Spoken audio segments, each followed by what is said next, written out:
Sa punto po ito, mga kababayan, nakalatag na yung rescue assets ng Isabela. Sakaling kailanganin.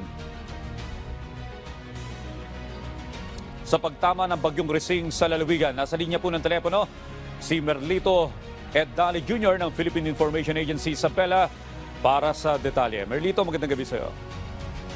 Magandang gabi po. Tinututukan ngayon ng Provincial Disaster Risk Reduction and Management Council ng Isabela ang galaw at epekto ng bagyong Rising sa lalawigan. Siniguro ng lokal na pamahalaan na handa ang lahat ng mga kakailanganin sa pagresponde sa epekto ng bagyo. Sa ngayon, naka-preposition na ang mga relief goods na siyang ipapamahagi sa mga naapektuhan ng mga mamamayan.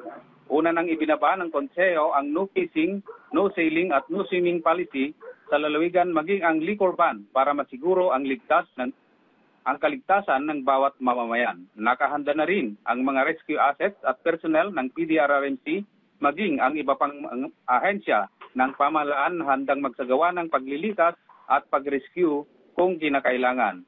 May mga ilang lokal na pamahalaan ang nagsuspende ng klase mula kindergarten hanggang high school ngayong araw dahil sa naranasang mga pag-ulan na nagsimula pa kahapon. Samantala, kinansila ng pamunuan ng National Irrigation Administration Magat River Integrated Irrigation System ang naka-schedule sanang pagpapakawala ng tubig sa Magat Dam dahil nakapagtala lamang sila ng mas mababang rainfall sa mga water gauge stations sa nasabing dam.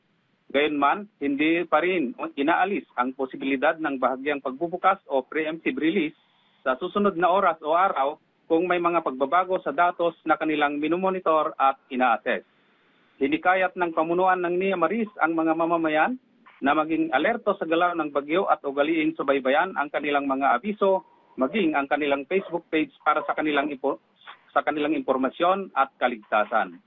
Para sa Integrated State Media, Merlito Edali Jr., Philippine Information Agency, Isabela. Maraming salamat, Merlito Edali Jr. ng Philippine Information Agency, Isabela.